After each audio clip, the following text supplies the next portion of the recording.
مصطفیٰ ہے؟ جبل نہیں؟ اچھا تمہاری وہی کتاب نہیں میری بڑی؟ نہیں وہ ہے مجموعہ رسائل ہے.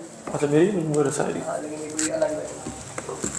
بسم اللہ الرحمن الرحیم. اللہم صلی علی سیدنا محمد وعلی آل سیدنا محمد وبارک وسلم آمین یا رب العالمین.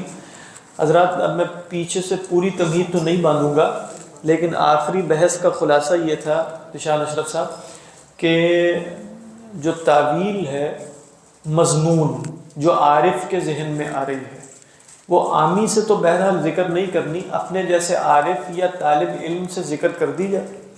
اس پر امام صاحب علیہ الرحمہ کا رجحان یہ تھا کہ نہ کیا جائے، اور اس میں جو دلیل قائم کی گئی تھی مخالف گروہ کی طرف سے کہ بھئی خبر واحد بھی تو نقل کی جاتی ہے، تو ہم نے دیکھا کہ امام صاحب علیہ الرحمہ نے اس کا جواب کافی و شافی دے دیا ہے کہ وہاں ضرر عظیم نہیں ہے، اور وہاں تو دلیل شرعی ہے جس کی بنیاد پہ ہم وہ احادیث نقل کرتے ہیں.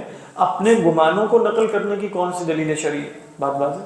اچھا پھر انہوں نے کہا تھا کہ ایک تیسرا بھی صورت ہو سکتی ہے کہ وہ ایسے انسان بھی ہوتا ہے، کہا تھا بلا کہ جو پوچھنے والا اور مستمع ہے نا اس کے قرائن کو دیکھا جائے، اگر یہ نظر آئے کہ اسے فائدہ ہوگا تو اس سے ذکر کر دیا جائے، یہ نظر آئے کہ ضرر ہوگا تو ذکر نہ کیا جائے. اگر دونوں میں کسی ایک امر کا گمان ہو جائے تو پھر بھی ذکر کیا جا سکتا ہے اور نہ ذکر کیا جائے. اور پھر فرماتے ہیں کہ دیکھو انسان ایک جیسے نہیں ہے. یہ بہت اہم بات ہے، یہ اتنی اہم بات ہے کہ یہ سمجھنی چاہیے. سب انسان ایک جیسے نہیں، یعنی یہ نہیں کہا جا سکتا کہ سلف کو اس کی ضرورت نہیں پڑی تھی تو تمہیں کو پڑ گئی. یہ کچھ لوگوں کا جواب ہوتا ہے، اور یہ جواب فی نفسی ہی بالکل باطل ہے. یعنی وہ کہیں گے کہ بھئی علم الکلام کی ضرورت سلف کو نہیں تھی تو خلف کو کیسے ہو گئی، تعویلات کی ضرورت سلف کو نہیں تھی تو خلف کو کیسے ہو گئی. تو جس شے کی ضرورت سلف کو نہیں تھی اس کی ضرورت خلف کو بھی نہیں ہو سکتی. پھر اسی طریقے پر سب انسانوں کو ایک جیسا ٹریٹ کرنا کہ سب انسان ایک ہی سطح کے ہوتے ہیں. امام صاحب فرما رہے ہیں سب انسان ایک جیسے نہیں ہوتے. اب یہاں سے ہم پڑھ لیتے ہیں. فرماتے ہیں وَكَمْ مِنْ إِنسَانٍ لَا تَتَحَرَّكُ دَاعِيَتُهُ بَاطِنًا إِلَى مَعْرِفَةِ هَذِهِ الْمَعَانِي وَلَا يَحِيكُ فِي نَفْسِهِ إِشْكَالٌ مِنْ ظَوَاهِرِهَا. کتنے انسان ایسے ہیں کہ جن کے باطن میں ان معانی کی معرفت کا کوئی داعیہ حرکت میں آتا ہی نہیں، پیدا ہی نہیں ہوتا، اور نہ اس کے نفس میں اس کے ظواہر سے کوئی اشکال پیدا ہوتا ہے. یعنی اس کے ذہن میں تجسیم آتی نہیں، کوئی اشکال پیدا ہی نہیں ہو رہا. فذکر التأویل معه مشوش. تو ایسے شخص کو ذکر کرنا تعویلات کا یہ تو خام خواہ اسے الجھن میں ڈالے گا. تشویش کہتے ہیں الجھن کو. وَكَمْ مِنْ إِنسَانٍ، لیکن سب اسی طرح کے ہوں گے انسان. فرماتے ہیں وَكَمْ مِنْ إِنسَانٍ يَحِيكُ فِي نَفْسِهِ إِشْكَالُ الظَّاهِرِ حَتَّى يَكَادَ أَنْ يَسُوءَ اعْتِقَادُهُ فِي الرَّسُولِ وَيُنْكِرَ قَوْلَهُ الْمُوهِمِ. کہہ رہے ہیں کہ بھئی کتنے انسان ایسے ہیں جن کے دل میں ظاہر سے اشکال پیدا ہو جائے گا. ایسا ہی ہوگا نا، یہاں تک کہ اس کا اعتقاد رسول اللہ صلی اللہ علیہ وسلم کے بارے میں بھی خراب ہو سکتا ہے. بات سمجھ میں آ رہی ہے کہ کیسے رسول اللہ صلی اللہ علیہ وسلم نے ایسی بات نقل کرتی، یہاں تک کہ وہ آپ کے اس قول موہم کا انکار بھی کر سکتا ہے. وہ کہ میں نہیں مانتا اس قول کو. قول موہم سے کیا مراد ہے؟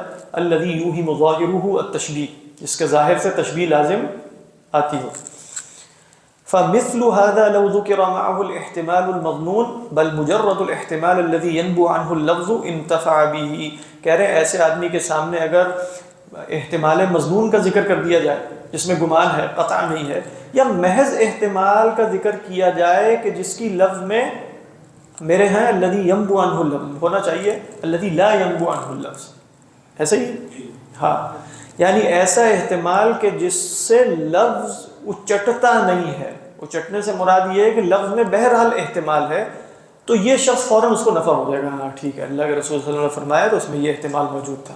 یہ سمجھ میں آ رہی ہے بات کہ نہیں آ رہی؟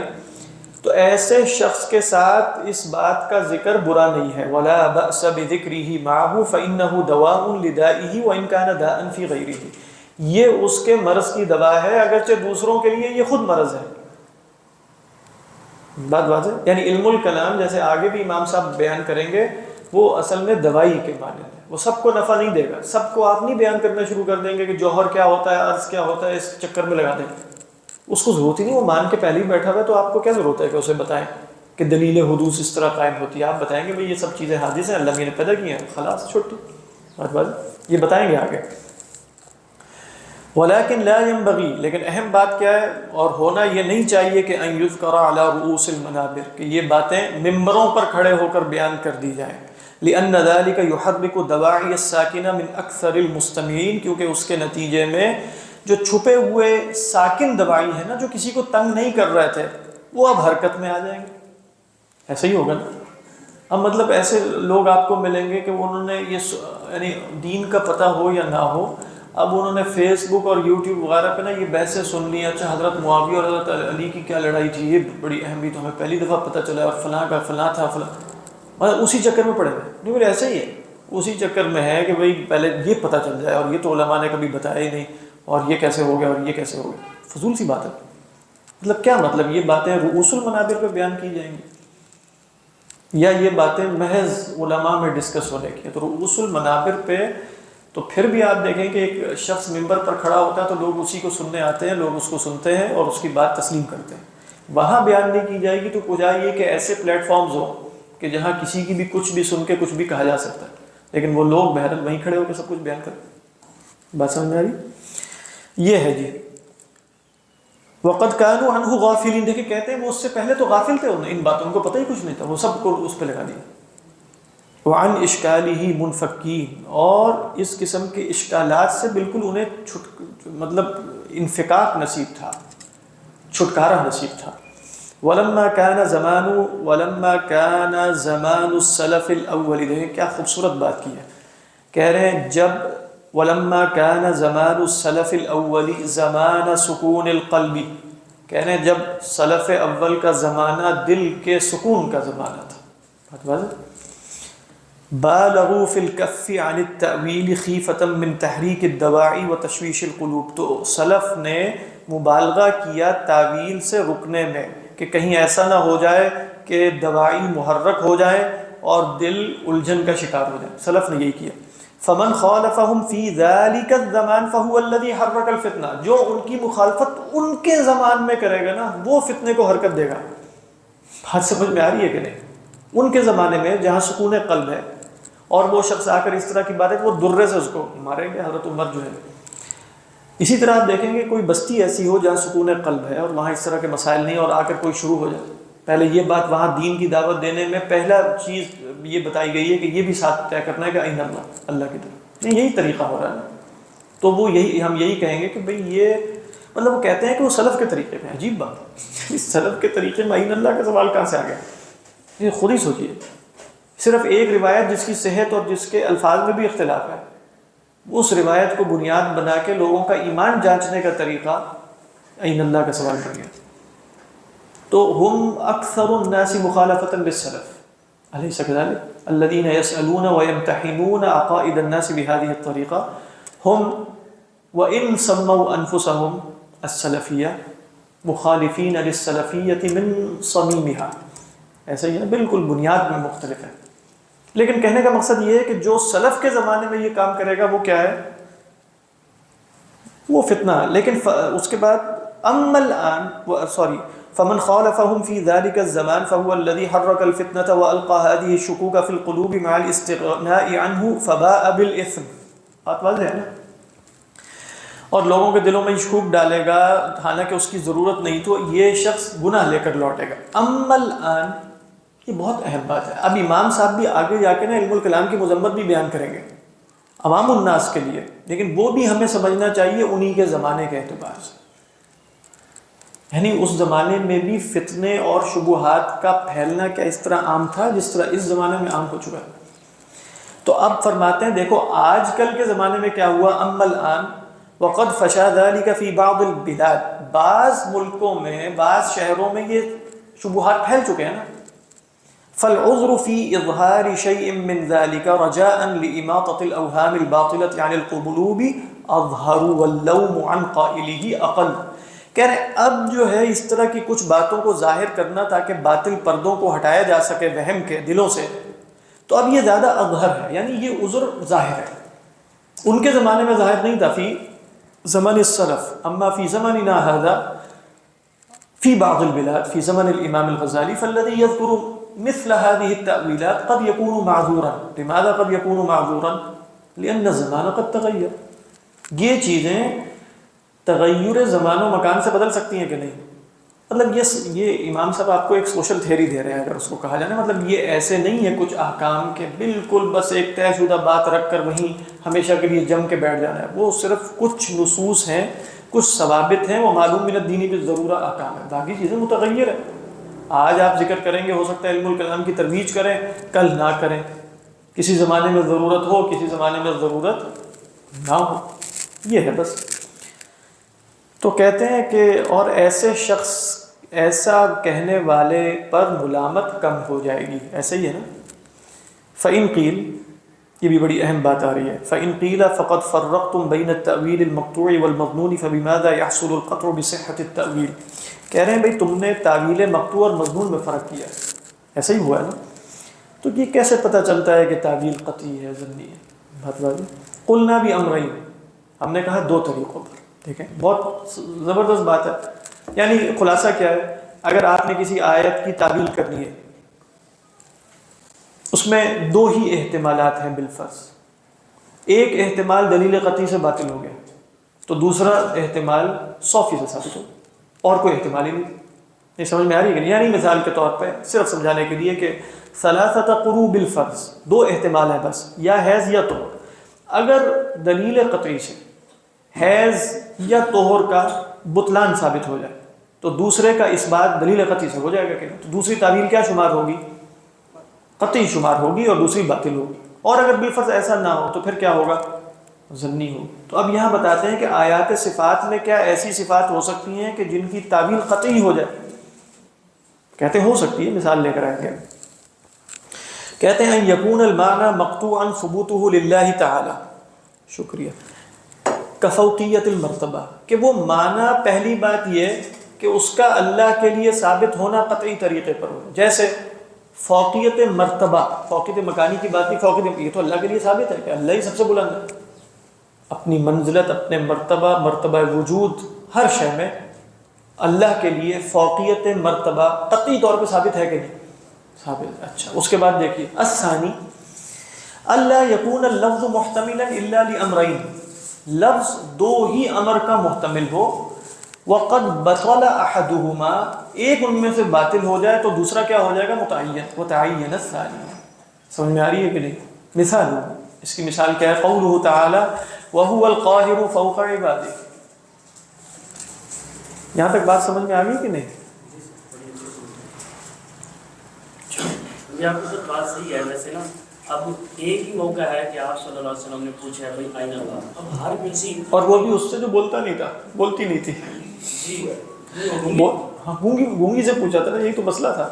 اچھا یہ چلے سنی تو لیکن سر بات یہ ہے کہ ہر وقت تو آپ سوشل نہیں پوچھ رہے تھے. چلے اگر اس کو اس طریقے سے دیکھیں، اب سعودی اور قطر میں تو آپ حنفی پہنچے میں یہ بھی عین اللہ کہہ کے پاس ہوتے ہیں کہ مجھے معلوم ہے نا، مدینہ یونیورسٹی میں تو داخلہ ہی نہیں ہوگا جب تک آپ عین اللہ کا جواب نہیں دیں گے.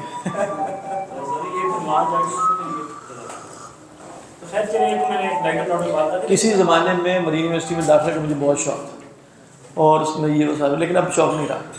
ظاہری بات ہے، وہ جا کے دیکھ لیا، وہاں کے طلبہ سے بھی ملاقاتیں ہو گئی ہیں، سب کچھ کر لیا، تو مطلب ٹھیک ہے، نیک ہوتے ہیں ویسے مدینہ یونیورسٹی کے طلبہ نیک ہوتے ہیں، لیکن ان میں بڑے سخت مسائل ہوتے ہیں. میں آپ کو بتا رہا ہوں، بہت ہی زیادہ سخت مسائل. ٹھیک ہے، لیکن سر جب میں ہمیں آج پہ دیکھا تو وہ جو ایک سلفی عالم آئے، انہوں نے اس طرح کے بیان کیے عربی میں سارے، تو اتنی بدتمیزی سے یہاں سے ہمارے مولویوں نے ان سے وہ کیا مناظرہ ٹائپ، یہ وہ اس کے چہرے سے مسکراہٹ نہیں ہٹی. مطلب اچھی چیزیں بھی وہاں پر بہت ہیں ان کے علماء. نہیں بالکل، لیکن اس سے متاثر نہیں ہونا. میں اس لیے کہہ رہا ہوں کہ جو وہ تو ٹرین کیے گئے لوگ ہوتے ہیں جنہوں نے آ کر اس طرح کی باتیں کرنی، ان کو پتہ ہوتا ہے ہر وقت مسکرانا کیسے. جیسے آپ جا کے نا یہاں کسی اچھے شاپنگ مال میں، نہیں میں صرف مثال دے رہا ہوں، وہ تو واقعی اچھے لوگ ہیں، میں بتا رہا ہوں نیک لوگ ہوتے ہیں، لیکن اچھے بڑے شاپنگ مال میں آپ جا کے کافی بدتمیزی بھی کریں گے نا، تو آگے والا جو وہ ہوگا سیلز مین، وہ بہت مسکراہٹ، نہیں سر جی کوئی مسئلہ نہیں ہوگا. آپ کہیں گے کیا اخلاق ہے ان کا. ہاں، تو میں کہنے کا مقصد ہے کہ جو ٹرینڈ ہوتے ہیں نا اس مقصد کے لیے، ان کی اخلاقیات سے آپ نے متاثر نہیں ہونا. میں جنرلی سر آپ دیکھیں ناصر الالبانی وغیرہ ان کی نیٹ پہ وہ پڑھی ہیں، ایک بندہ ان کی ریکارڈڈ آڈیو، ایک بندہ ان کی تعریف کرنے لگ گیا، رونے لگے، اللہم لا تؤاخذنی بما یقولون. اسی طرح صالح حسین کی آپ دیکھیں کچھ ویڈیوز، اس میں کوئی شک نہیں ہے، لیکن ہمارے بندے ان کو ٹکے ٹوکری سمجھتے ہیں. دیکھیں آپ صالح العثیمین جو ہیں ان کا مقابلہ جو ان کو ٹکے ٹوکری سمجھ رہے ہیں وہ تو چلتے پھرتے ہم جیسے لوگ ہوں گے نا. صالح العثیمین کے لیول کے کسی عالم سے پوچھیں نا تو وہ صالح العثیمین کو ٹکا ٹوکرا نہیں سمجھے گا. آپ یہاں تقابل ٹھیک نہیں کر رہے. آپ کیا کر رہے ہیں؟ ہاں یعنی آپ کہیں صالح العثیمین اور ٹکا ٹوکرا کون سمجھا جس سے آپ ملتے ہیں. یہ تو تقابل ہی ٹھیک نہیں. دیکھیں اس میں فیلسی آپ نے سمجھ لی کہ نہیں؟ ہاں یہ فیلسی آپ سمجھیں تو بعد میں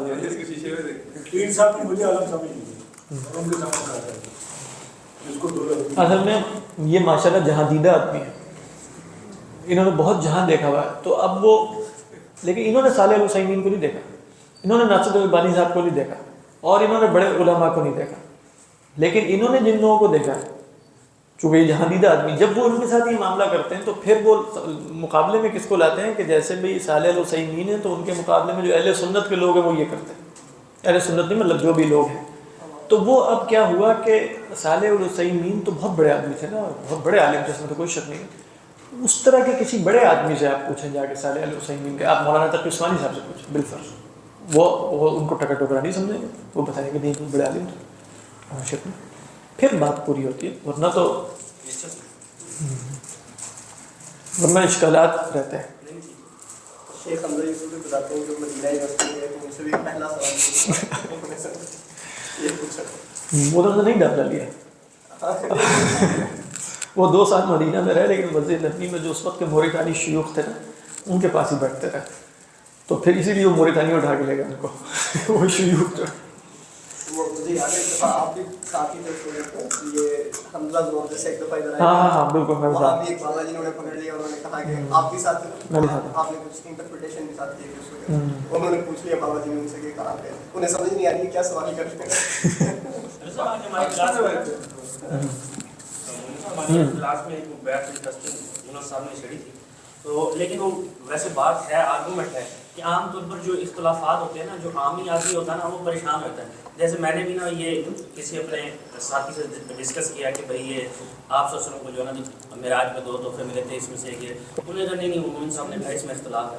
تو میں نے کہا اختلاف ہے تو پھر کیا ہوا اس میں, تو کوئی مطلب عام آدمی نا ایک دفعہ پریشان ہو جاتا ہے کہ بھائی اختلاف ہے تو اس کا مطلب ہے بس یہ اس پہ نہ ڈاؤٹ. اس کا مطلب یہ ہوا نا کہ جو پچھلی صدی میں غیر مقلدین حضرات نے اختلاف کو بدنام کرنے کی جو محنت کی ہے, یہ سارا سبب ہو گیا. ہمارے یہاں تو اختلاف میں کوئی مسئلہ ہی نہیں ہوتا تھا, اختلاف کی حدود طے. یہاں آیا ہے کہ بھئی ایک ہوتی ہے قرآن و سنت, قرآن و سنت کے سوا جو رائے ہوتی ہے وہ تو غلط رائے ہے. یہی نقطہ نظر انہوں نے لے کے ہے نا.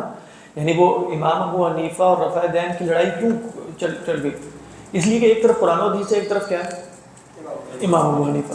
جب معاملہ اس طرح کی ڈائیکوٹمی بنا لی نا کہ ایک یہ ہے, پھر یہی ہونا ہے کہ اختلاف جیسے بھی آئے گا اس کا مطلب کیا ہوتا ہے, قرآن و سنت کی بات کون سی ہے, اور یہ اختلاف تو غلط ہو گیا. پھر یہ ذہنیت بنی ہے نا, یہ ان لوگوں سے پوچھنا چاہیے جنہوں نے ذہنیت بنا دی.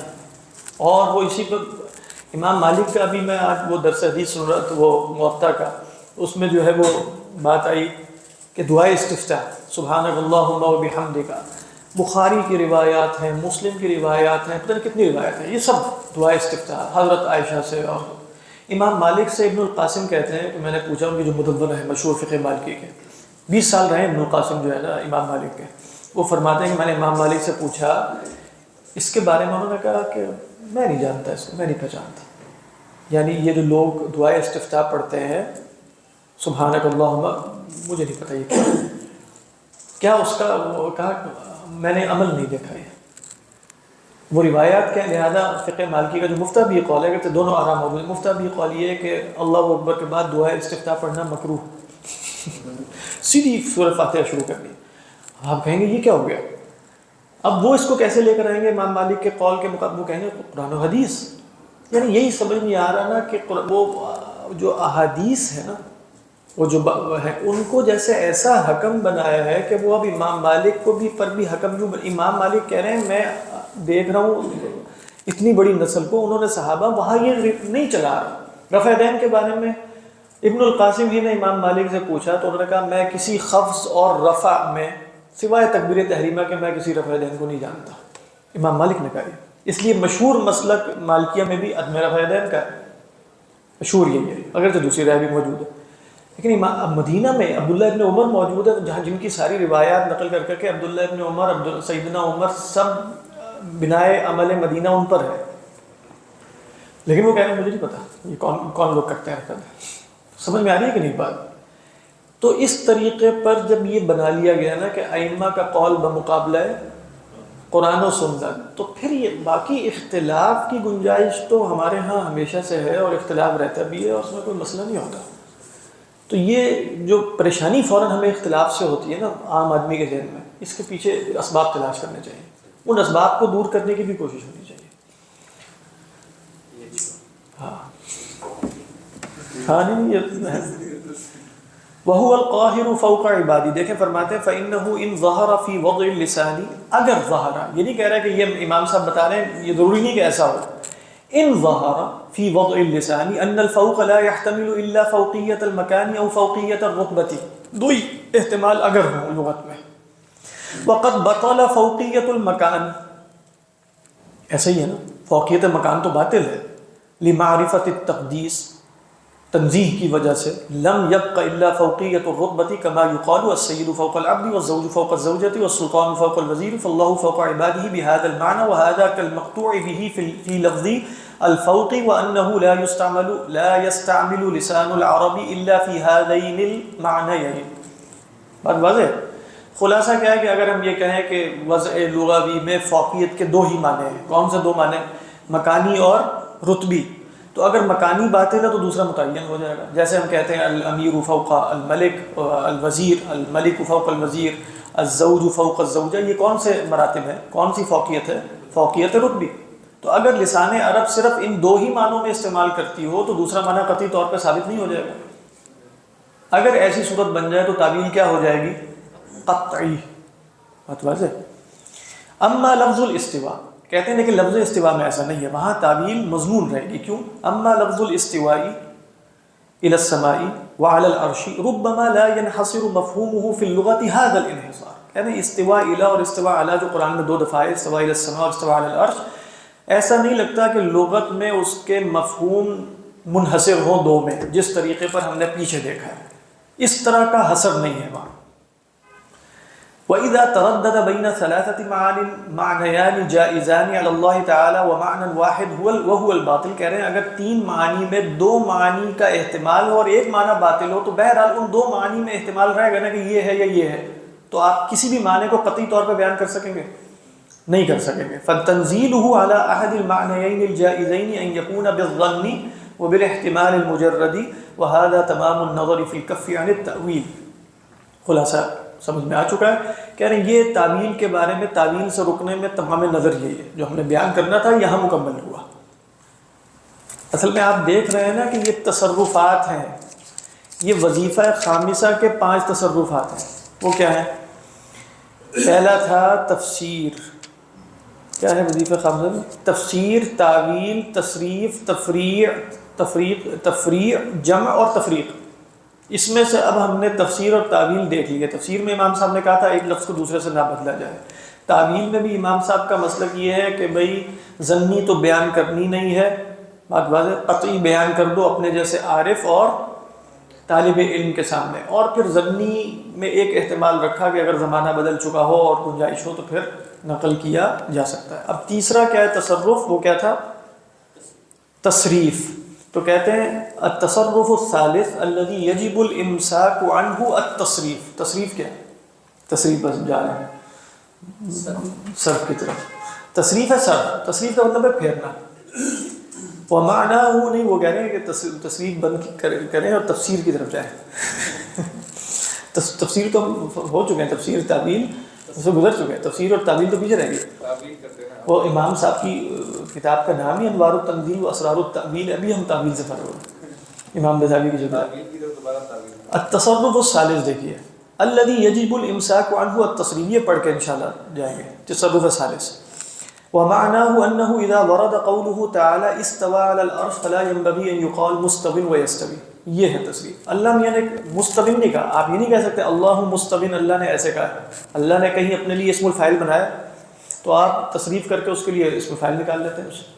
اللہ نے کہا تھا استوى علی العرش، بات اللہ نے مضارع بھی نہیں بتایا، اللہ نے یہ نہیں کہا یستوی، اللہ نے جہاں بھی بتایا وہ کیا ثم استوى الى السماء ثم استوى على العرش، تو استوا علی العرش ماضی کے ایک فعل کا بیان ہو رہا ہے نا، یستوی جب آپ کہیں گے مستوین تو وہ تو مستقل فعل کا بیان ہے، فرق ہے نا دونوں میں۔ تصریف کا مطلب یہ جیسا لفظ آیا ہے اس کی صرفی جتنے بھی امکانات ہیں وہ اس سے برآمد نہ کیے جائیں اشتقاق کے طریقے پر۔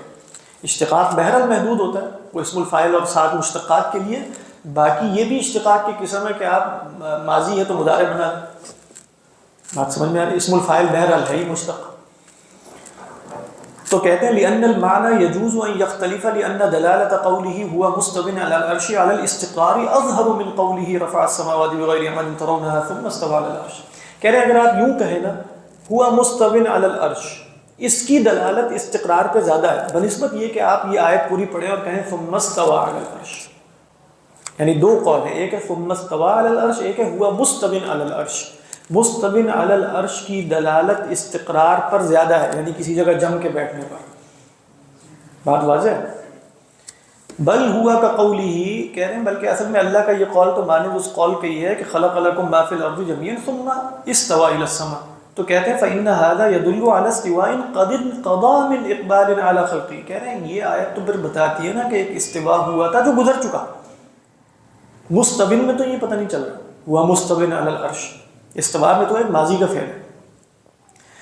اچھا وہ کیا ہو سکتا ہے وہ استوا؟ من اقبال علی خلقی او علی تدبیر المملکت بواسطتی، جیسے پیچھے میں نے ذکر کیا تھا کہ بھئی اللہ اپنی خلق کی طرف متوجہ ہوا یا عرش کے واسطے تدبیر کر رہا ہے دنیا کی جو بھی ہے۔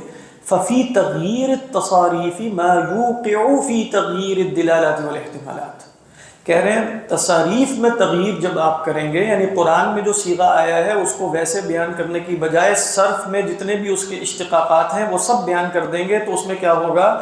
حقل دلالی اور احتمالی بدل جائے گی۔ سمجھ میں آ رہی؟ حقل دلالی یہ جدید لفظ ہے لیکن اچھا ہے، یعنی جو اس کی دلالت کی ڈومین ہے اس کو کیا کہتے ہیں؟ اگر یستوی علی العرش استوا علی العرش کی اتنی تھی نا تو مستوی علی العرش کی مستوین علی العرش کی اتنی ہو جائے گی، تو تغییر دلالات اور احتمالات ہو جاتے ہیں۔ فَلْيَجْتَنِبِ التَّصْرِيفَ كَمَا يَجْتَنِبْ الزِّيَادَةَ فَإِنَّ تَحْتَ التَّصْرِيفِ الزِّيَادَةُ وَالنُّقْصَانُ، کہہ رہے ہیں بھائی تصریف سے ایسے ہی بچے جیسا کہ زیادت سے کسی شے کے اضافے سے بچتا ہے، کیونکہ تصریف میں بھی زیادہ اور نقصان دونوں ہی ہے، کبھی آپ تصریف میں معنی میں اضافہ کر لیں گے، کبھی تصریف میں معنی میں کمی ہو جائے گی۔ یہ تصرف ثالث ہے، اس کے بعد تصرف رابع اور سادس بھی بہت اہم ہے۔ اس کے بعد امام صاحب فرمائیں گے کہ قرآن مجید کا اللہ کے وجود پر استدلال کا علم کلام سے ہٹ کر طریقہ کیا ہے، وہ بھی ایک اہم مبحث ہے جو آگے آ رہا ہے۔ اللہ